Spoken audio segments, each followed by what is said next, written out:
तो basically India में दो टाइप के लॉज हैं, पहला सिविल लॉ, दूसरा क्रिमिनल लॉ। जो क्रिमिनल लॉज हैं वो सबके लिए सेम होते हैं इंडिया में, लेकिन जो सिविल लॉज है उसमें एक पर्टिकुलर कैटेगरी आती है जिसको कहते हैं पर्सनल लॉज। पर्सनल लॉज जैसे कि तलाक के नियम क्या होंगे, अगर हस्बैंड वाइफ के बीच में लड़ाई हो जाती है तो चाइल्ड की कस्टडी किसके पास रहेंगी, ये सारे लॉज। अब इन सारे लॉज को यूनिफॉर्म सिविल कोड एक पेस में लाना चाहते हैं। अब इसके चैलेंजेस क्या हैं या इससे प्रॉब्लम्स क्या हैं, इन सारी चीजों को समझने से पहले ये समझते हैं कि इसको 1947 में इम्प्लीमेंट क्यों नहीं किया गया। अगर हम 1947 को इमेजिन करते हैं तो हमें दिखता है इंडिया पाकिस्तान का डिवीजन। उस टाइम पे हिंदू और मुसलमान के बीच पे ही दंगे हो रहे थे काफी ज्यादा। अब इस सिचुएशन में अगर यूनिफॉर्म सिविल कोड को इंप्लीमेंट किया जाता तो हो सकता है कि माइनॉरिटी कम्युनिटी को ऐसा लगता है कि मेजोरिटी उनके ऊपर थोपी जा रही है। इस वजह से जो उस टाइम के कॉन्स्टिट्यूशनल मेकर्स थे उन्होंने इस प्रोविजन को अंडर आर्टिकल 44 रख दिया और उन्होंने सोचा कि जब भी गवर्नमेंट ऑफ इंडिया को ऐसा लगेगा कि अब टाइम आ गया है तो वो इसको इंप्लीमेंट कर देंगे। अब अगर फास्ट फॉरवर्ड करके हम 1980s में जाते हैं तो हमें दिखता है फेमस साबानो केस। अब सावानो केस में एक तलाकशुदा महिला अपने हस्बैंड से एलिमनी मांगती है पर उसका हस्बैंड इसे देने से इनकार कर देता है। अब ये केस जाता है कोर्ट में।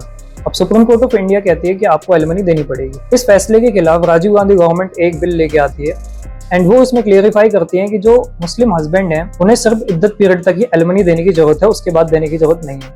अब इद्दत पीरियड बेसिकली एक पीरियड होता है जिसके दौरान ये पता लगाया जाता है कि क्या वो महिला प्रेग्नेंट तो नहीं है। अब और आगे बढ़ते हैं। लॉ कमीशन ऑफ इंडिया ने जो रिलीजियस स्कॉलर्स हैं जैसे कि मुस्लिम वक्फ बोर्ड, इन सबसे राय मांगी है कि हम यूसीसी को कैसे इंप्लीमेंट कर सकते हैं।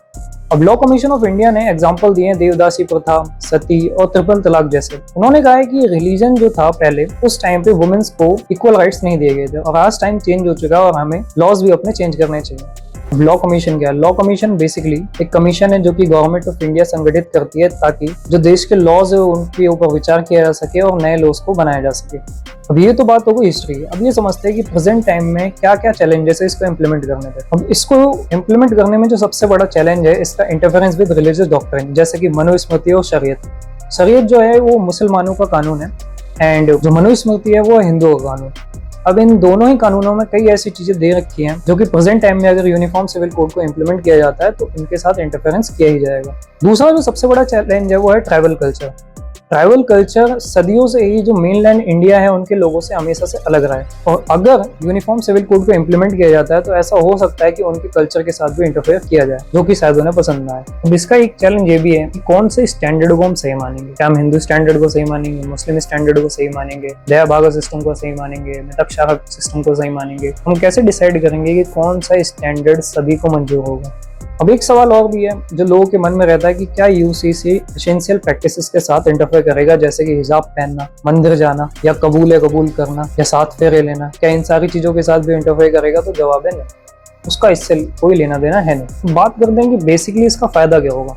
तो सबसे बड़ा फायदा होगा वुमेन्स को। जो हमारे जितने भी लॉज है, रिलीजियस लॉज हैं, सारे ही पैट्रियार्कल इन नेचर है जिसकी वजह से वुमेन्स को इक्वल राइट्स नहीं दिए गए, तो यूसीसी उन्हें इक्वल राइट्स दिला सकता है। सेकंड, जो कोर्ट्स का बर्डन है, कोर्ट्स का बर्डन इस वजह से है क्योंकि किसी रिलीजन में जो चाइल्ड मैरिज है वो वैलिड है, किसी रिलीजन में चाइल्ड मैरिज इनलीगल है। अब जिसकी वजह से इंटरकास्ट मैरिज हो या इंटर रिलीजन मैरिज हो, ऐसे केसेस में कोर्ट्स का बर्डन बढ़ जाता है। अब इंटर रिलीजन मैरिज, सपोज एक हिंदू और मुस्लिम के बीच मैरिज होती है, उस केस में आप हिंदू पर्सनल लॉ के हिसाब से जाओगे या मुस्लिम पर्सनल लॉ के हिसाब से जाओगे, ये एक कंफ्यूजन रहती है। एट द एंड मैं कहूंगा कि अगर इस लॉ को इंप्लीमेंट ही करना है तो जितने भी ट्राइबल लीडर्स हैं, रिलीजियस स्कॉलर्स हैं, उन सबको बैठा के एंड देन लॉ को फ्रेम किया जाए ताकि जो प्रोटेस्ट है एंड नाराजगी का स्कोप कम बचे। Thank you.